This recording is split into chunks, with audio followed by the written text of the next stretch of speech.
Welcome to the Indigo Podcast, an exploration of human flourishing at work and beyond. I'm Ben Barron of Indigo Anchor and Cleveland State University. And I'm Chris Everett of Indigo Anchor. For more information, please visit us at www.indigopodcast.com.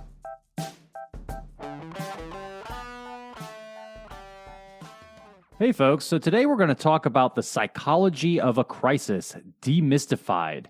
And this is part 2 of our series on the U.S. Centers for Disease Control and Prevention's Crisis and Emergency Risk Communication Manual. So if you haven't checked out part 1 was what we did last week. That one explored crisis management communication principles and pitfalls. So be sure to check that one out too. And all of this information that we're trying to share in this series of episodes related to crises and emergency communication. These are all things that we feel are not only very applicable right now in terms of the environment we're going through right now with coronavirus, but also just in general when organizations and leaders face crises in their lives and in their organizations. So with regard to demystifying the psychology of a crisis, Chris, what are we going to talk about today? Well, Ben, we're going to talk about 4 ways that people process information during a crisis. We're going to talk about mental states in a crisis, behaviors in a crisis, and addressing psychology in the crisis and emergency risk communication rhythms. So, last episode we talked about what that communication rhythm should develop into. But now we're going to talk about how the individual and group psychology matches with that communication rhythm. So that's a lot of crisis, but for today. But it's important that leaders have a tool set and kind of a playbook to use during this time. Now's not the time, or nobody has the time to do thousands of pages of reading and develop their own run or playbook here.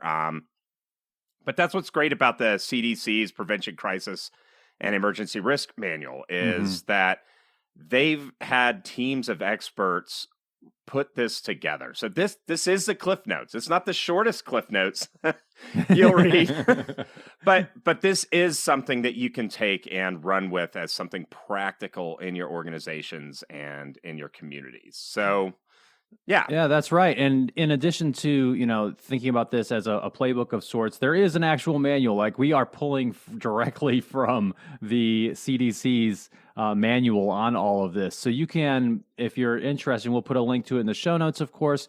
There is a chapter in this manual called Psychology of a Crisis. And we are following that playbook and talking about it here today because we think that it is a very solid evidence-based approach towards this entire topic. So we want to make sure that you have that at your fingertips and you have this in your ears to help you get a kind of an overview and a summary of that information. Yeah, and also, before we launch in, let's just do a little housekeeping. So if you like the Indigo podcast, please give us 5 stars on Apple Podcasts or wherever you listen. This is super important for us to continue to reach a broader audience with evidence-based management thinking. You can share this episode or something about the Indigo podcast on social media. All of that kind of stuff really helps. Reach out to a friend individually and say, hey, I think you could use this information. And for those that have, thank you. Right. And, there's just so much garbage out there. And we try to put together information. We prepare extensively for these episodes, and we are trying to do something that is helpful, is evidence-based, and really can be something that cuts through some of the garbage that's out there. So if you don't think we are garbage, if you think we're good, give us a good rating and talk about us out there. Thank you. All right, Ben. So let's just get to it. 4 ways people process information during a crisis. Yeah, so it's important for us to, when we think about kind of the big picture of what we do psychologically when a crisis occurs, it's different than when we are in non-crisis mode. And we could get into all the evolutionary psychology and the different biological reasons perhaps why all of this occurs. But one way to think about it is, if you're getting chased by a lion, out on the out in the Serengeti or whatever, you are not going to be thinking about all kinds of other things, right? There's going to be, you're going to be very focused mentally on getting away from that threat. Your biology is going to change in certain ways, right? Your heart is going to start pumping, getting oxygen out to your muscles. Your digestive system is going to slow down. It is a time in which you are under serious stress, right? And your body and your mind is focusing you on getting you away from it or dealing with it directly. Now, we are not, most of us, I would assume, running away from lions, tigers, and bears right now. However, our minds still tend to operate in that way when we face threats. Right. You're not going to come up with a new version of existentialism while running for your life. You just... Yeah, I mean, all these things that we think of as luxuries in our life, right, or we take for granted, they're going to go by the wayside. And one of the pieces of phenomena that happens to us, and one ways in which we process information, is we get really focused on things. We are not very good as humans in general at processing complex information, many different types of information at once. And when a crisis occurs, our tunnel vision becomes even more narrow. And so what we do psychologically is we simplify the messages that we're hearing. And we have trouble fully hearing information that happens. This is where, when something bad happens, this is where a leader's got to look people in the eye and say, do this, and be very simple, be very direct, because that's how you're going to get through to folks. Yeah, this is something that I use in our engagements with clients all the time, Ben. I bring up this phrase called emotional flooding. Yeah. And I use this thing, and I take my hands really wide out to the side. I said, normal, you're walking day to day. There's no stress. Your vision's really wide. You can take in all kinds of sensory input. But the minute we say, hey, something's not going right in this organization, people immediately get flooded. And of course, they should know that. They brought us in, right? Right. And it's like, wait a minute, you brought us because you guys recognize that everything wasn't going right. But their focus becomes super, super narrow. Mm-hmm. And you have to repeat messages all the time until somebody relaxes again, right? Mm-hmm.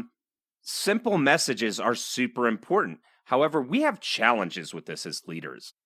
Let's talk about COVID again, right? There is nothing simple about this. This isn't like 1 + 1 = 2. No. Well, now we have new terms like social distancing, flattening the curve. Some people heard the term epidemiology for the first time, right? Mm-hmm. This becomes simple, and it's like, well, these models are wrong. Well, actually, the models were started by a team of experts, and then we get more data, and our models get better over time. Well, all of a sudden, it takes me 3 sentences to get to a not simple message, right?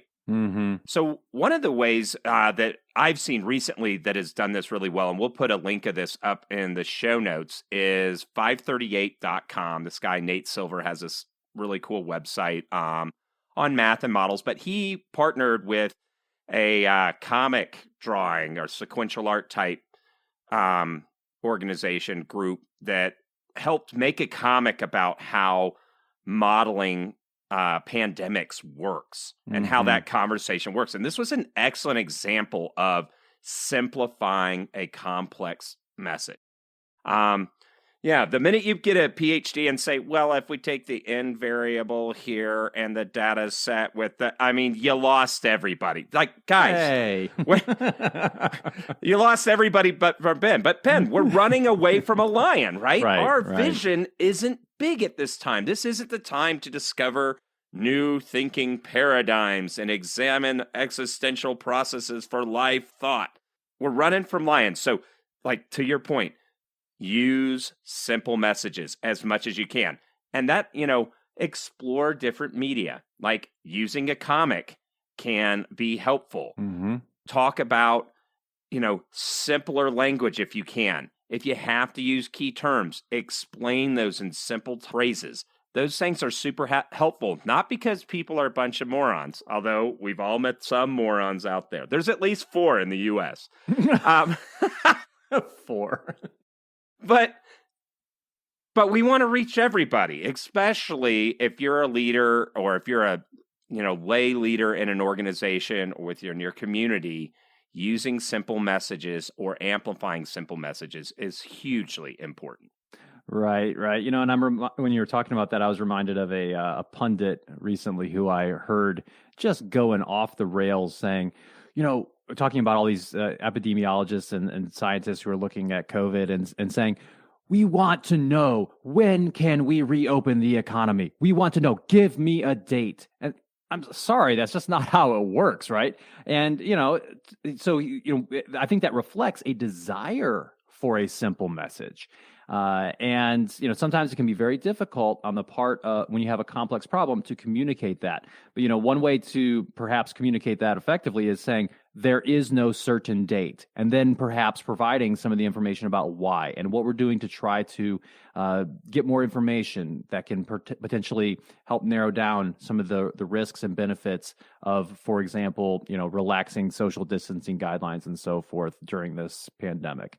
But yes, we simplify messages during crises. Our tunnel vision kind of goes into overdrive. So as a leader, use simple messages. I love that pundit said, we just need a simple answer. It's like the computer of his brain, which brains are not computers. We can get into that in another episode. But it's for sake of simplicity, the computer of his brain saying, listen, man, we got rid of CD-ROM drives years ago. Quit trying to shove a CD in me. Yeah. I need simple communication right now. Mm-hmm. So, when you hear those things, you're like, it's so nuanced because you as a leader or as somebody within your community, you're dealing with all of these things. You see some of those things. You've maybe marinated in some of these, and this can be used for any crisis. You've marinated in these facts longer than the average person. But when there's panic in the water, right, you got to use those simple message. Mm-hmm. And what's obvious to you, perhaps as an expert or as a leader, is not obvious to everyone. So simplify those messages. That's, so 4 ways people process information during a crisis. Number 1, we simplify messages. So use those simple messages as a leader. Number 2 is we hold on to current beliefs. And I think this is fairly natural. We, in a time of ambiguity and uncertainty facing threats, we're looking for some sort of stability and we're looking for some sort of certainty. So we hold on to things that we currently believe. And in a crisis, the paradigm has shifted. And so leaders in those instances really need to be mindful that people are going to resist their information, right? And so all of these messages really need to come from a credible source in order for to build that trust with whoever your audience is. If it's the rest of your organization, if you're a leader and your organization is going through a crisis, if it's your team, if it's the entire country, whatever, you need to have all these messages be coming from a source of credibility so that people can actually start to believe it and can then start to alter some of the beliefs that they may have at the moment. Right. So when you're in stress, let's say a armed robber comes into your house and has you and your family all tied to the dining room table chairs, right? And then they say, we really want to talk to you about your beliefs in centrally organized capitalism. We think they're awful. I mean, first of all, I would probably laugh and I'd be like, this would only happen to me, right? But you're not open to reformatting your views in times of crisis. Mm-hmm. And you can't get onto those nuance. That's why we need those simple messages, right? And so, but if you walked in, Ben, and you said, hey, listen, this guy is crazy, but really you got to analyze that. Well, let's view that once the robber's out of the house, right? Mm-hmm. So, and everybody has their own ideas about disease and infection. I think about some of Jonathan Haidt's research on these ideas of like cleanliness that inform kind of moral foundations, that he explores some of these ideas. Having a conversation on moral foundations and cleanliness about what somebody thinks makes you dirty or sick or not probably is not going to work here. We've seen this in people talking about 5G cell phone towers spreading coronavirus. Um, as obtuse as that is, and that's obtuse, by the way, for anyone that's still holding on to 5G fantasies and coronavirus, as obtuse as it is, now's not the time to have a nuanced conversation about that.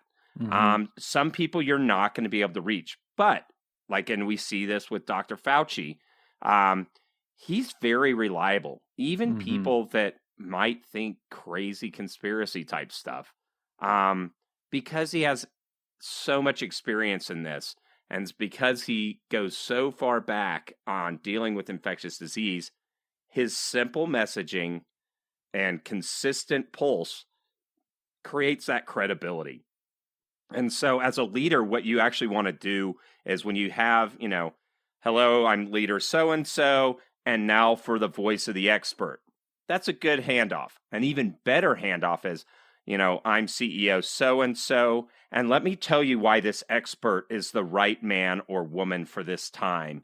And his excellence, this is a trusted, reliable source of information. Now, Mr. or Mrs. Expert, those can be really helpful for you. Right. So the thing here is, we have beliefs about kind of the way the world works. We have our beliefs about how our organizations work, and we like to hold on to those. And when the yogurt hits the fan, those beliefs may not be true anymore, and we may need to rethink them. In order for us to have any hope of getting people to think something differently, any kind of messaging really needs to come from a source of credibility. And that credibility source might not be you as the leader. It may, as you were mentioning, be an expert on the topic at hand. So handing things off to, the Dr. Fauci of the world, whatever your crisis is, and saying, now you're going to hear from this person who is, has X, Y, and Z credentials to provide you with a little bit more information. That's a helpful thing. So we simplify messages, we hold on to current beliefs. Another thing that we do, and in terms of how we process information during a crisis, is that and part of it's because we are holding on to these beliefs, is that we look for additional information and opinions. We try to verify what's going on.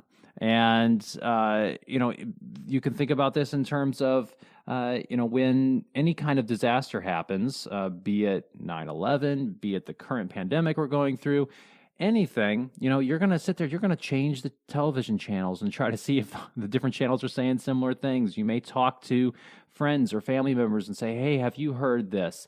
And maybe you're going to talk to somebody or turn to a known leader or someone whom you respect to try to get more information. So the key here for leaders is, to the extent that you can, be consistent in your messaging. Don't change the story every 10 minutes about what's going on and what people should do, because that will, A, blow a hole in your credibility, and B, it's just going to be confusing for folks as they're looking for more information. We're kind of in information-seeking overload mode when we are going through a crisis. Yeah, so our brains are jalopies, right?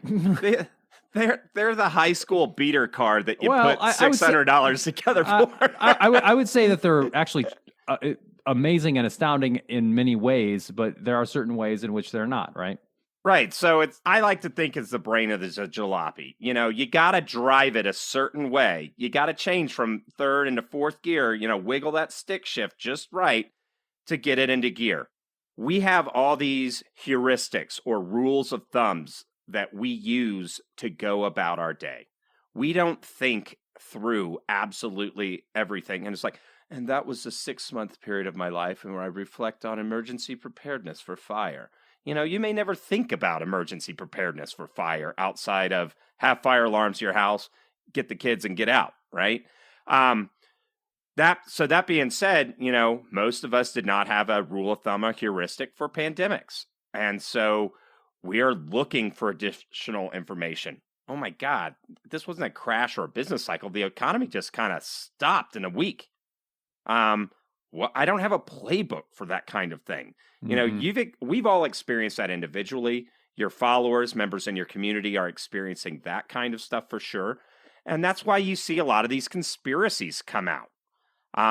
Because people are looking for additional messages. And if that message is painful, it is so typical of our jalopy brains, which are well developed for keeping us alive, but maybe not developed to think about nonlinear relationships, about epidemiology models. Bummer. Our brains just need extra information. If that information is painful, we may reject it and look for an easier answer. To the point of that pundit, we need something easy now, or I need somebody to blame. Well, Verizon Wireless, shame on you and your wicked 5G.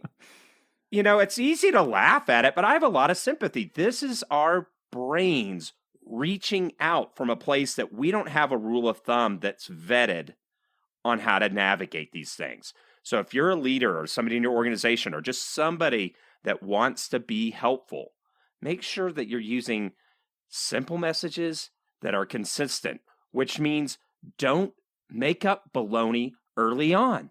Yeah, because it's going to be very hard to be consistent if you make huge mistakes early on with your accuracy, right?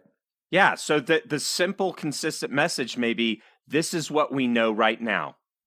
This is the steps we're taking to learn what we need to know next. And you'll see reporters ask those questions. And it's actually okay, I think, that reporters ask the same question because they're seeing if you're going to waffle or seeing if they can get out a little skosh of extra information. But just be consistent. Hey, I'm glad you asked that again. Again, here's the simple message that we know right now, and these are next steps. And then you start to enter that, briefing communication rhythm, and you can update with stuff as you go. And this is one of the things I've really liked about Fauci is he's like, well, what about this medication? We don't know at this time. When will we reopen the economy? We don't know, but I can tell you not soon.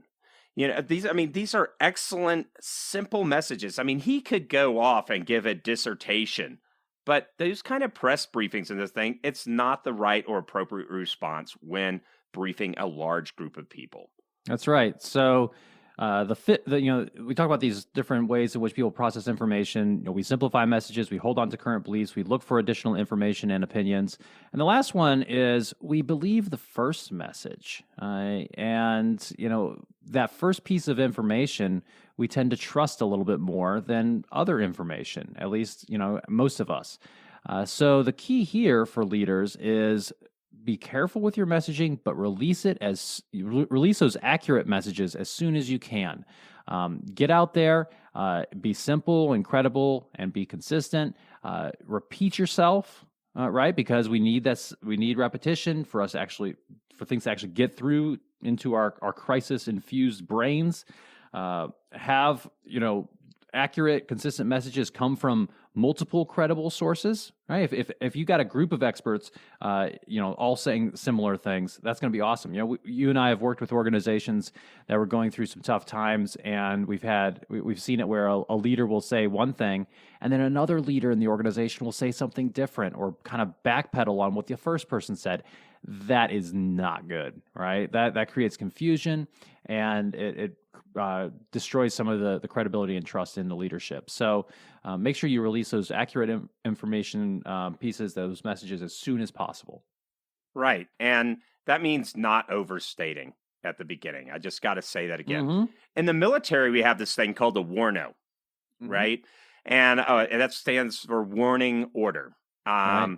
And so let's say, hey, guys, we're going to have to go do a mission. It's going to be a convoy mission, or it's going to be a smash and grab, or it's going to be whatever the mission is, right? An ambush. We're going to go set an ambush or something. These are just missions out of typical Army infantry manuals, right? So you may not know where, you may not know how many people, but I can bring that first sergeant over and say, hey, first sergeant, I need second platoon ready for an ambush.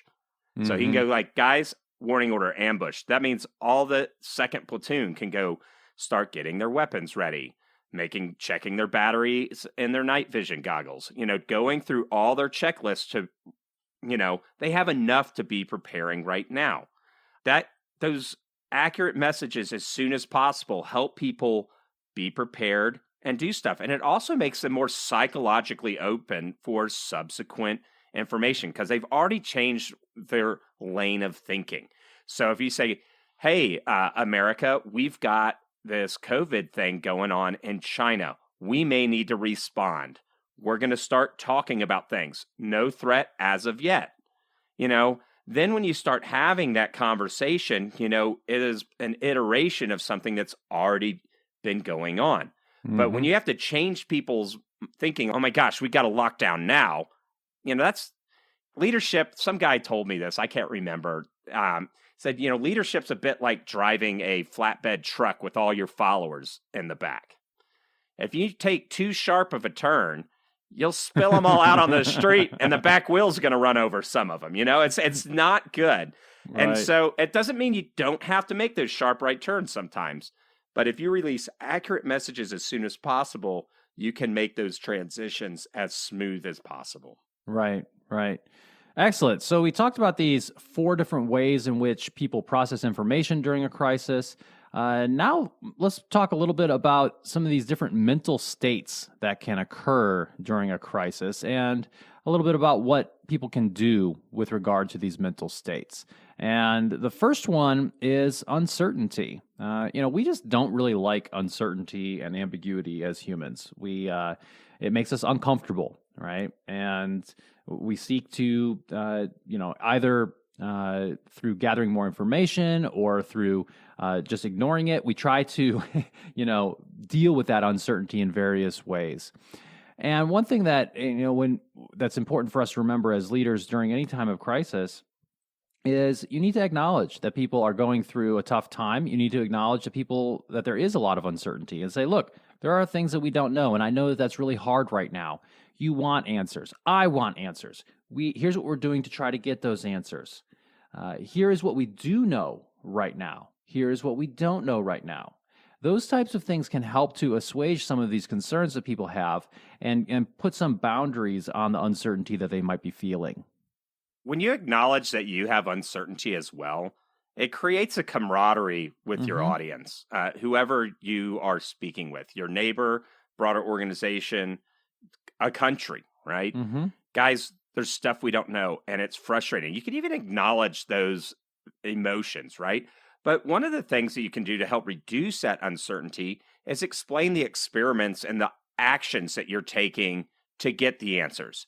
This is what we know now. This is what we don't know. And these are our next steps. And maybe even introduce the cast of characters that'll be conducting those experiments or exploring those next steps. Regular updates. Well, we ran experiment 1. It wasn't enough for us to go forward with the solution. So now we're running experiment 2, and the timeline looks like this. This is where people kind of know what's going on. It can reduce that uncertainty. Because if you're a lay person right now in Opelika, Alabama, or Cleveland, Ohio, or Tulsa, Oklahoma, well, maybe you've been laid off your job, you're on unemployment right now, and you're not part of that team that's executing the solution other than doing your part as an individual citizen. You're not at the CDC running experiments. But knowing what's going on helps you feel part of that process, and it helps dial down some of that uncertainty. Right. And something that you don't want to do, and sometimes you'll see leaders, actually you'll see this pretty frequently, there's a lot of uncertainty perhaps in a crisis or an emergency, and a leader will get out there and they will make kind of bold promises. We're gonna fix this, and we're gonna fix it, quickly in the next whatever, or claim more information than they really have about the crisis. And this can be, and sometimes I think this is not even malintentioned. Sometimes the leader is really trying to, get their heads around the situation. But the reason that that's so damaging is that then you're setting up these expectations that very possibly will not be realized, and then that's going to hurt your credibility in the future. And it's also just it's not being realistic about the situation, right? You need to realize that there's uncertainty, acknowledge it, and tell people what you're going to do about it. Right. So yeah, the next one, mental state, right? So we had uncertainty. And next mental state that's always seen in crisis is fear, anxiety, and dread. Right. It's natural for people to be either in an organization or in a community when something unexpected happens, for them to, start to get a little bit scared and start to be anxious about the future, start to really be concerned about what's going to happen, perhaps to them or to other people that they care about. And one thing that you can do as a leader in these situations is, empathize with folks and say, I understand that this can be frightening and that we haven't faced something like this. This is a new reality that we have to deal with. And just be realistic with folks in that way. And I think that also goes to your point earlier about that does help to kind of establish some of that rapport with your audience and saying, look, I know how you feel. And part of this is like, I think leaders just need to, especially in a crisis situation, need to kind of let themselves take down some of their guard, right? I think sometimes we are Right. Sometimes we are just trained as leaders leaders are people who know stuff. They're people who are decisive. They're people who take action, and that may work when things are stable and you do, as the leader, actually know everything. But there are many times, especially in a crisis, by definition, that you will not know what to do, that you will not know what's going to happen next. And this is where, the most, I think, self-secure leaders are able to say, hey, I don't know exactly what's going to happen, but here's what we are doing. And I understand that you are all in a lot of pain right now. There's a lot of uncertainty. I feel you. I understand where you're coming from because I feel that way as well. You could think about any kind of leader who's dealing with a potential layoff situation, which I know is happening right now. I think these are things where you need to be empathetic. Yeah, this is not the time to, people, we're going through a crisis, buck up and stop being weenies, that's the most tone deaf approach. But you'll see, so I can't show that I have uncertainty. So I must stand there and say, just take orders, Ben. Right. Or follow me. I'll lead you to just trust me. I haven't done any simple messages. I haven't put up any credible sources. But I will brute force tell you, you must follow me off the cliff and believe that we'll sprout wings and fly. But these are postures where people's like, oh, well, I need to be the strength my organization needs right now. That strength really is kung fu type strength. I think it's kung fu is the strength through yielding, right? Mm-hmm. And yield to honesty, yield to embracing the uncertainty and communicating clearly about it. Embrace the emotions that are had at the time, because if you don't deal with those emotions and acknowledge them and bring them up, they're probably going to derail your communication message. Despite your best effort at being a strong person at the top, right? Right. And we need to also remember that when people are scared, when there's a lot of fear, this can really make it a little bit more unpredictable in terms of how people are going to react. Sometimes people, when they feel fear, they get motivated and can take some actions that are actually helpful. Other people may freeze, and it may prevent them from taking action. And in other instances, it may actually motivate people to act in a way that's not helpful. And so this kind of goes into something we'll talk about a little bit more in the episode here in a bit. But giving people something to do, providing them with some consistent messages about what we do know is helpful and can assuage some of that fear. And so again, I think a key here is that communication is really doggone important.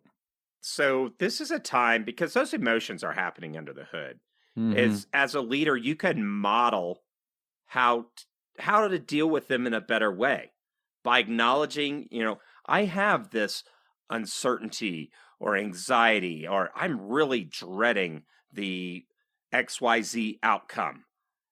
And this is what I'm doing right now. When you portray, so, this is the communication piece. So you're being empathetic, you're acknowledging your emotions, then you're communicating, hey, I realize that this is the level of threat that we're facing, and you're accurate about that level of threat. And this is what I'm doing. I'm making sure that we're limiting who's going out the door of the house to go to the grocery. I'm taking the recommended mask and gloves approach, those kinds of things. This is modeling how to deal with emotions in a healthy way and modeling the kind of actions that you want people to do. So if you're a public official, maybe you wear your mask or are seen with your mask. I Mm-hmm. mean, those kinds of things can be helpful because not everybody has the best scripts for dealing with fear, anxiety, and dread. Right. I think that's really important, and I come across this a little bit, I think, based upon, my military experience and just things that I've been through and so forth, where, I've been in some situations where there is probably an unusual amount of uncertainty, maybe an increased level of danger, perhaps, as compared with the rest of the population. And so sometimes I can take that for granted. When an emergency happens, and I think it's very important to empathize with folks and realize that, hey, not everybody has had the experiences perhaps that you have, and you need to empathize with people. So we've talked about the first mental state being uncertainty, a second one being fear, anxiety, and dread. A third set of mental states that people go through or can go through in a crisis has to do with these feelings of hopelessness and helplessness. And these are a little bit different from each other, but they are both reasonable reactions that we should anticipate. And hopelessness is this idea that, nothing that anybody can do is going to improve what happens here. That's hopelessness. And helplessness is I can't do anything to make the situation better or protect myself, right? So hopelessness is just in general, nothing can be done to make it better. Helplessness is, I personally have no agency here. I can't do anything to protect myself or do anything. And, as people start to get more scared and anxious and so forth, they begin to feel more hopeless and helpless. And so this is a key thing that leaders need to remember and potentially get ahead of. Yeah, absolutely. So, I mean, if there's a meteor going to crash into our planet and wipe us all out by all scientific models in 5 minutes, well, okay. It is both hopeless and helpless. Hold on to your butts. Right? So, what in the world? Anyway, yeah. So yeah, sometimes, you think about the economic crisis that we had before, you think about this time. I remember listening to my grandfather's stories about World War II, being an officer in the Corps of Engineers. But even in those dire times, there's places of hope and there's places of help. Even if those are existential, so turning to your faith, turning to each other, bonding over common humanity. But the key thing here is you can't just being the strong leader, all that kind of stuff. You can't wipe away how people feel. That's why people went and bought a bunch of toilet paper and hand sanitizer and, couldn't get any chicken in the grocery. Yeah. But instead of eliminating those emotional responses, which is impossible, setting people on a course of action by being constructive. So one of the things is like, hey, listen, I know there's 7 big mega packs of toilet paper on the shelf, but if you want to be patriotic, just take one. That's I can take these courses of action by not hoarding food and overburdening the supply chain and be patriotic to my person to my left and right, to fellow Americans, people in my country. These symbolic actions help as we define stuff. So, we have that term flattening the curve. When people start to feel like rather than I'm doing this selfishly, I actually have a course of action, something that I can do to contribute to how we're responding as a nation, as a globe to this crisis. Right. I think, some of the things that you could ask people to do, this could, not just COVID-19 related, but in any kind of crisis is, let's say your organization is facing some sort of large threat or some unexpected event that is not so great perhaps for your organization. You can give people something to do, right? You can say, here's what I want you to focus upon right now. Here are some things that you should be doing with your teams and with your people. You can create plans right now for X, Y, or Z.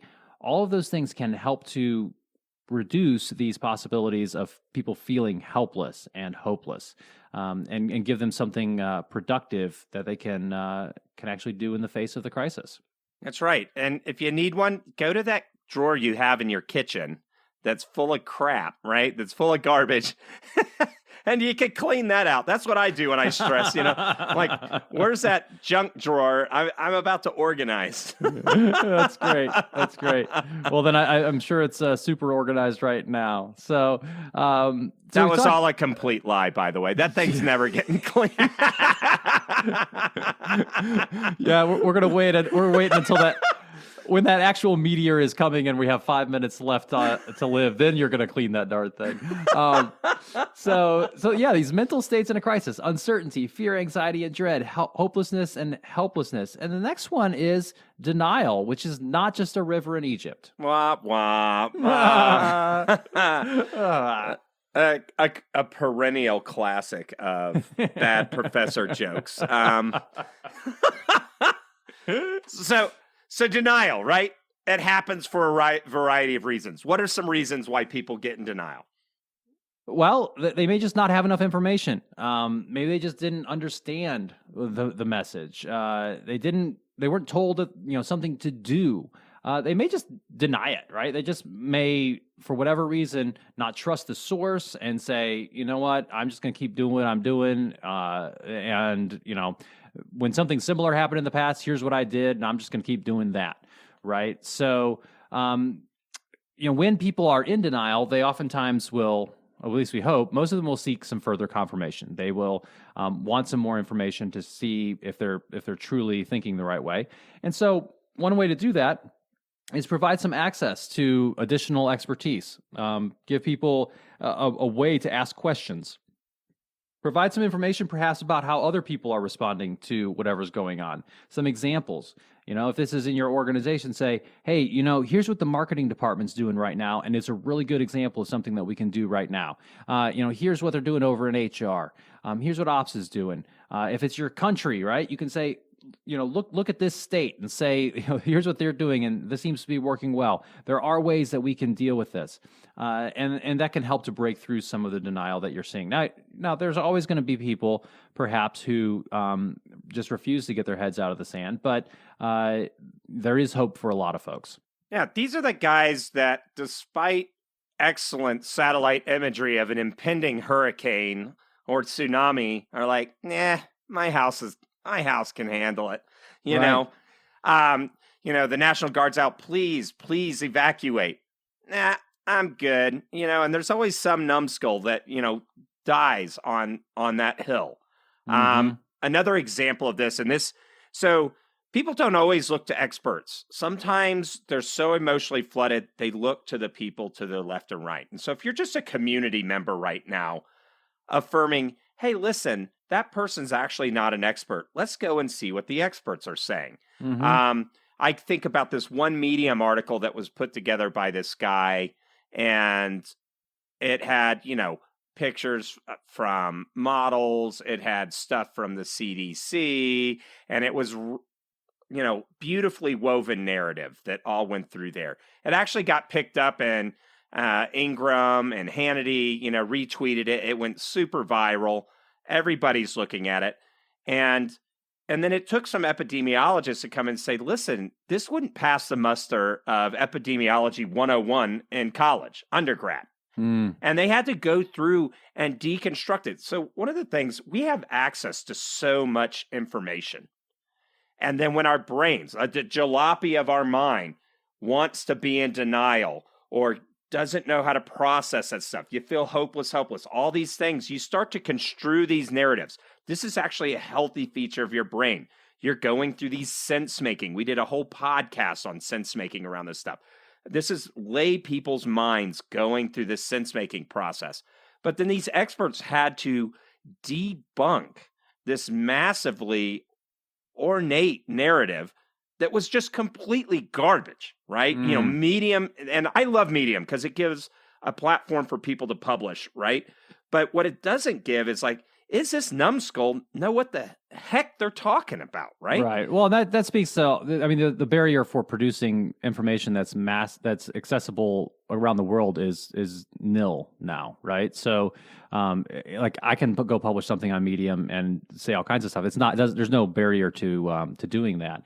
And so, so the the availability of information is a two-edged sword, I'll say.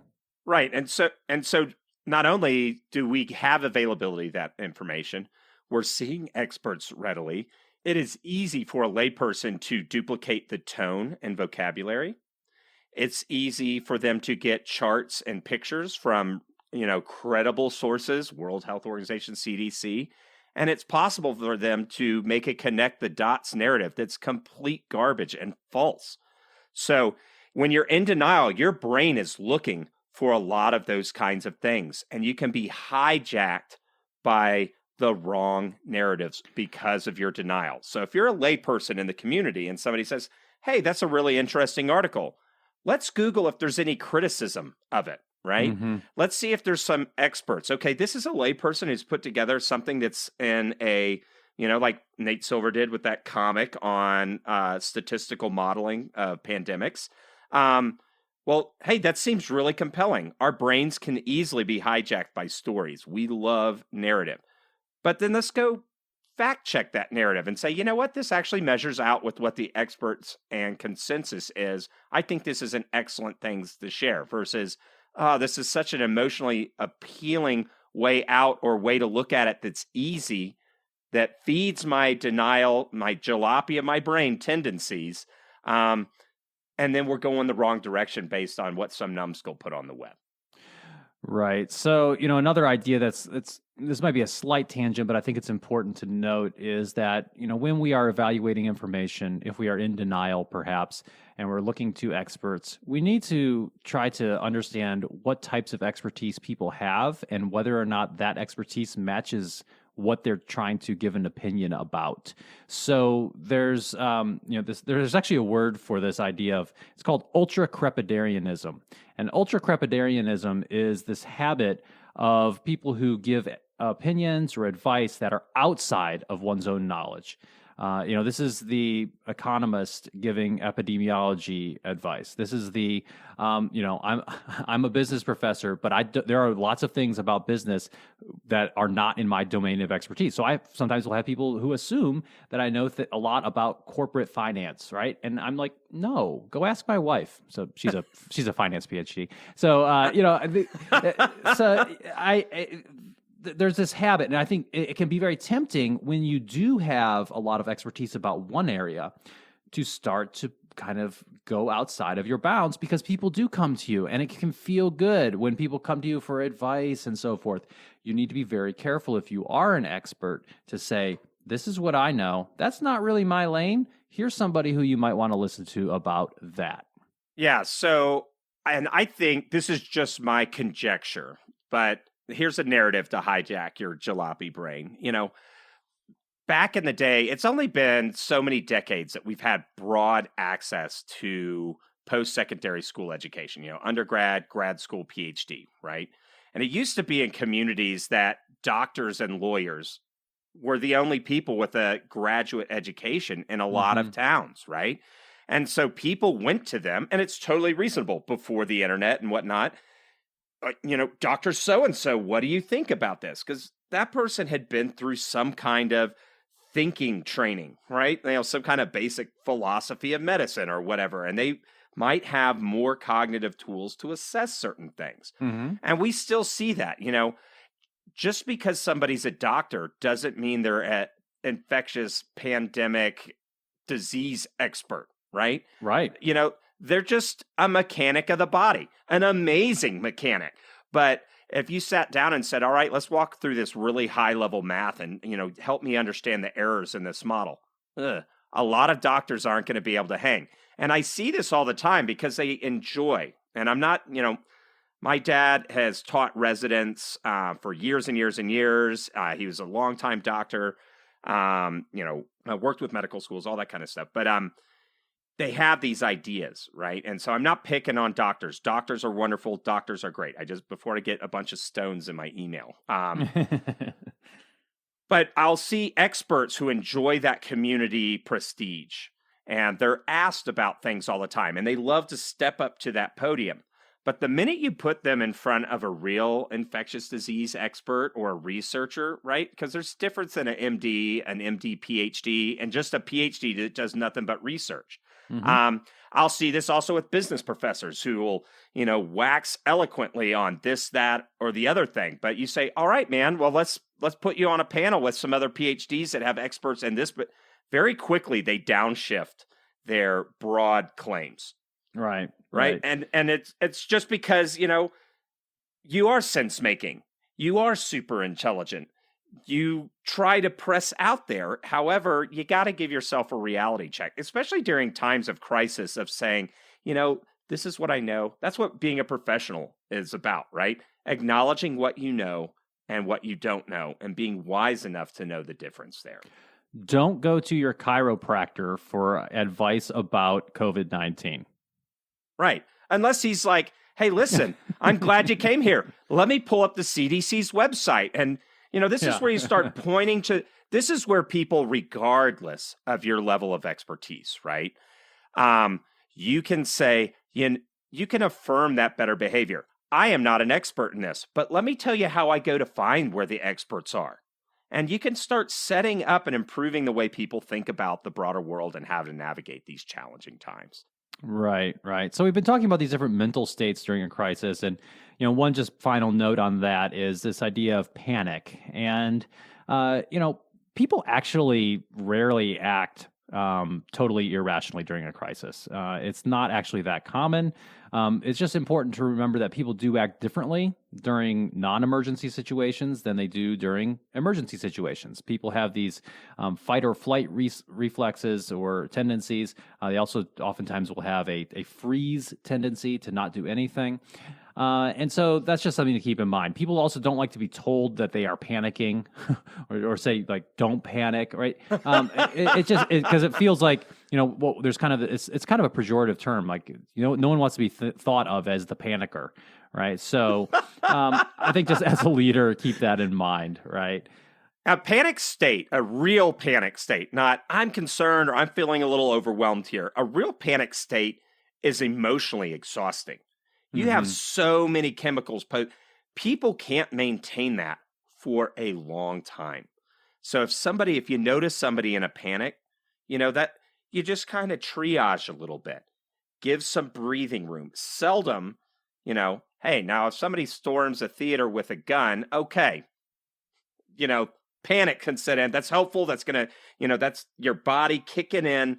And, you're not going to form a committee and decide what to do at that moment, right? So panic does play an important role in our life. But if you're somebody who's not panicking and panic isn't the right response right now, give that person some room. It's nigh impossible for them to physiologically maintain that state for forever. When they're calmed down, that's when you can start interjecting some of that, reasoned thinking into the conversation. Right. So let's move on now and talk briefly about some behaviors that can occur during a crisis. And one of the first ones is that people may seek special treatment. Especially if they have the means and the access to do so, they may have a sense of privilege. They may try to start to find or try to find different ways to benefit themselves personally. This is why, for example, when there are scarce resources and a lot of uncertainty in an organization, we'll oftentimes see organizational politics start to increase. People are trying to maneuver and trying to get things that are going to be beneficial for them personally. So that's just something to be aware of as a leader dealing with a crisis. Yeah, and I can't remember the exact terms, but the Queen of England had something really good to say. She said, I hope after this, something, I'm paraphrasing grossly, but I hope that after this crisis, we can look back and feel good at how we behaved during it. That's great. And I'll have to go find that exact quote and put it in the show notes. But if you're, you see this, the wealthy people going to get tests when nobody else can get tests. Right. The wealthy people, those people or whatever. People will remember that stuff after this crisis is done. Oh, you made sure that you got on the lifeboat rather than your followers, or, what you did with pay or any, stock buying maneuvers during, special knowledge of the pandemic. All that kind of stuff isn't going to look good for you after this. It's going to look horrible. However, in that panic state, right, you can either be a leader, a person of character, somebody that leads and moves with integrity at all levels, layperson to super executive, right? Don't seek special treatment. Don't do it. It's logical. We understand the impulse. But that's not being a real team, and it's not who, when we talk about this podcast being it's about human flourishing at work and beyond, that's not about human flourishing at all. Nope, not at all. So another behavior that can sometimes occur is what we call negative vicarious rehearsal.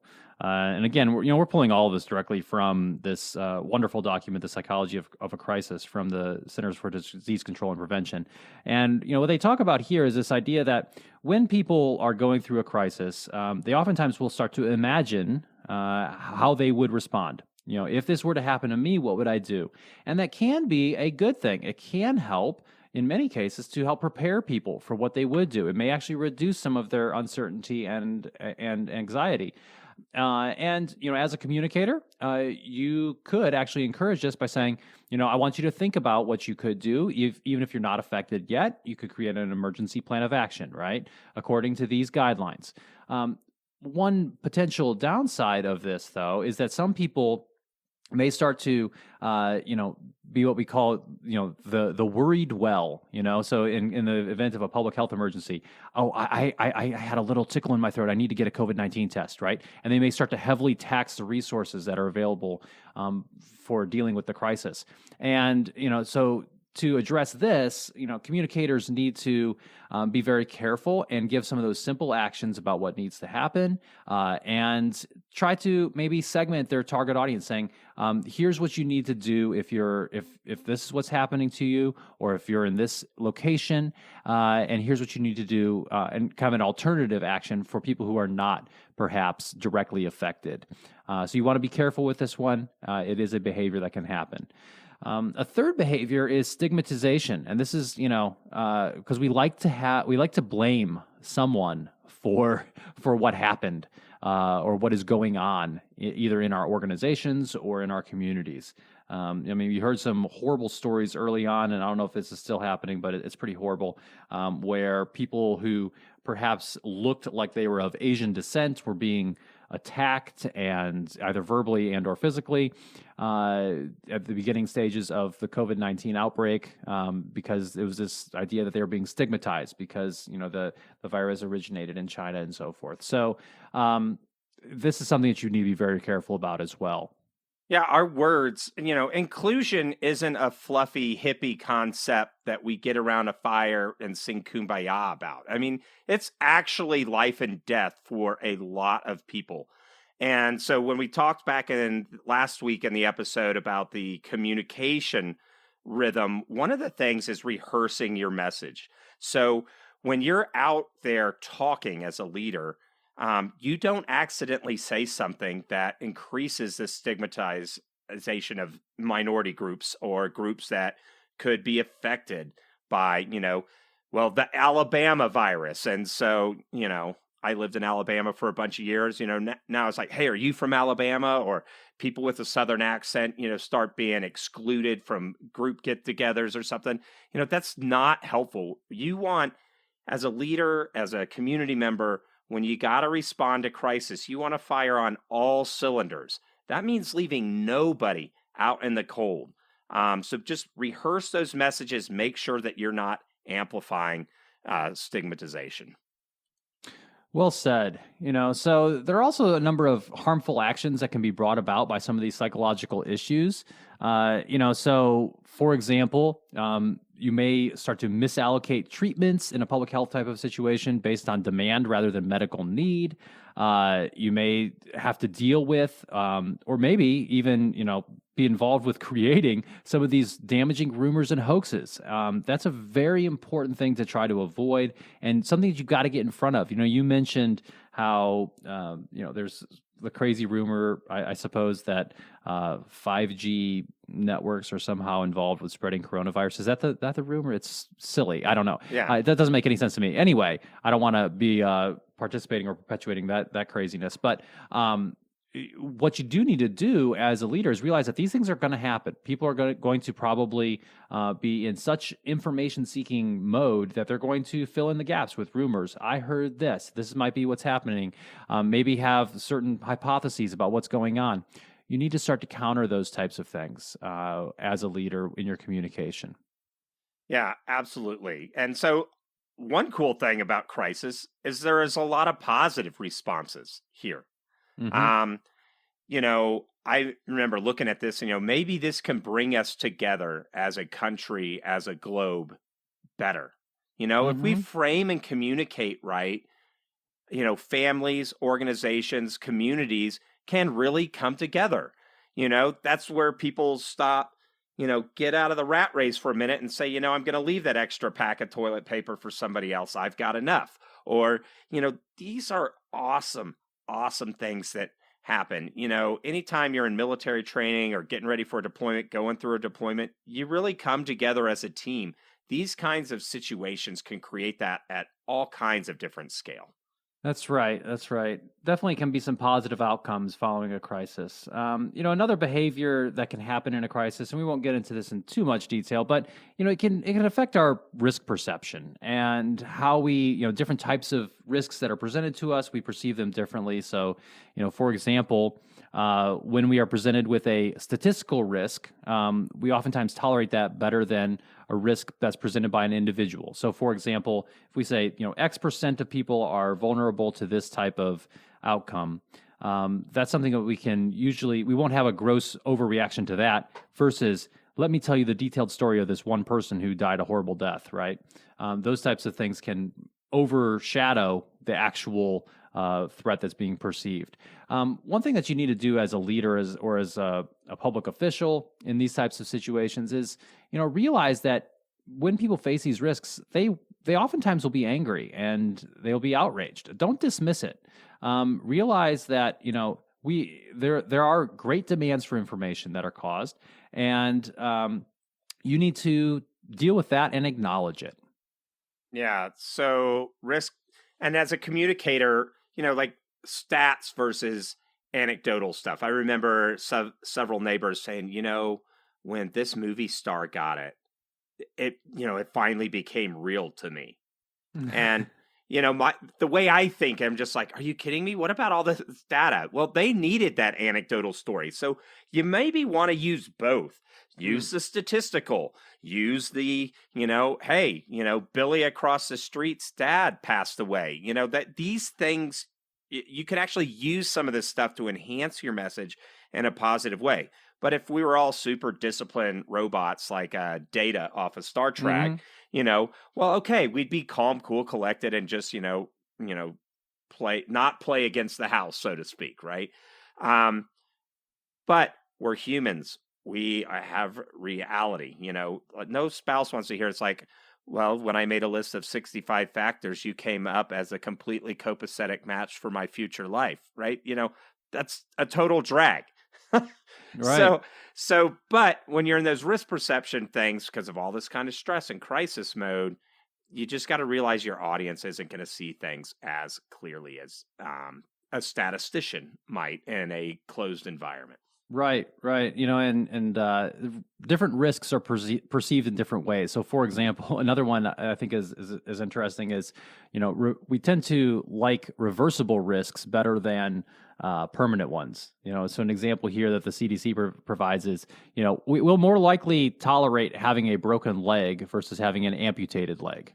Although, right? Yeah, I saw, I can't remember, as some Yahoo on TV was talking about, when it comes to the economy, all the old people are ready to die.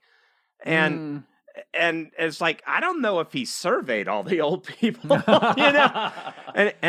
and how, like the middle class, how do you define old? Is it 55 or older, 75 or older, but this is just an example of somebody not perceiving risk accurately. And that's also a false choice. We don't have to, choose between bajillions of people dying or having a life ever again. Like that's a false choice, but you can see that nature of risk perception and why that message might appeal to somebody because they're not in their, right minds. Their brains are hijacked by, I guess I'll coin the jalopy effect, right? It's just not a disciplined way of thinking. Right. So why don't we move on now and talk briefly about how some of this plays into this overall communication and emergency risk communication rhythm that we talked about in the first episode. So, in the preparation phase, what you've got to do is you need to have open, honest flow of information to the public. That's really important in the preparation phase. In the initial phase, when stuff's just starting to happen, don't over reassure people. We talked about this earlier. Don't say everything's going to be fine in a week if you're not sure that it is. Acknowledge that people are going through uncertainty and say, hey, here's how we're going to try to find out more, and be consistent in that messaging. So those are some things to think about during the preparation and initial phases of that rhythm. Right. And so when I've got a couple clients that I'm working through some of this stuff, they've been getting their PPP loans or not getting them because they got all given out. And I see a lot of, some of these guys have contract CFOs that are in, and they'll reassure or not reassure, and nobody actually knows. And how do you know that we're in the initial phase of a crisis? Is you'll see the experts, people like Fauci, saying, we don't know yet. Yes, it would be nice to know. However, that's that kind of stuff. And that's also how you know you have a trusted advisor, and that person is when they're willing to say and acknowledge that their uncertainty at this point in the process. Right. And so then when you are in this more maintenance phase of the rhythm, this is where you can, continue to acknowledge people's fears. You can express wishes for what you would like to see. Give people something to do, right?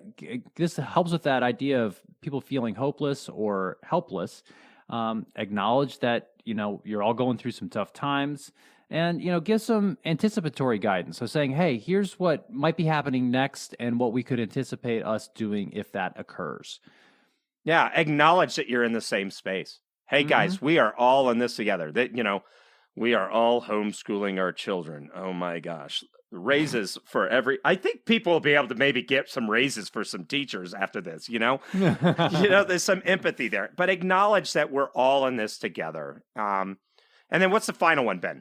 Final one is during the resolution phase. So this is when you need to make sure that you're keeping the commitments that you expressed earlier. People are going to remember all of the things that you said, perhaps, during the preparation and initial phases where you're saying, this is what we're going to do.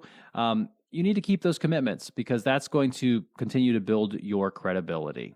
Right. And just to keep the driving motif, since we had jalopy, people can tell if they're riding in a jalopy of your communication and behavior as a leader. We've all gotten in the car and be like, wow, this person really doesn't look both ways before they pull out in the traffic. Right. Right. Or this person's lane changes are jerky as all get out.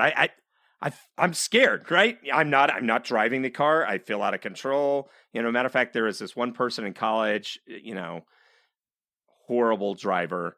I would not drive with this person.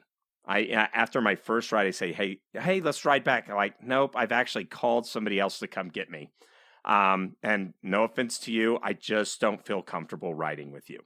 And it was horrible. Like, we almost got hit 4 times in the course of a 10-minute trip, and it was just from lack of awareness, and their driving skill was garbage. And I just didn't want to die. This person, oddly enough, is still alive today. I don't get it. But, you're building that car, and your followers are driving along with you.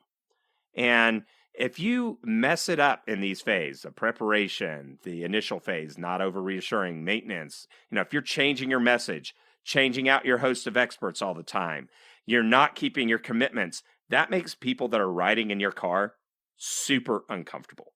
And that's right. It's a continuum, right? From god awful to super excellent. Aim for that more excellent place.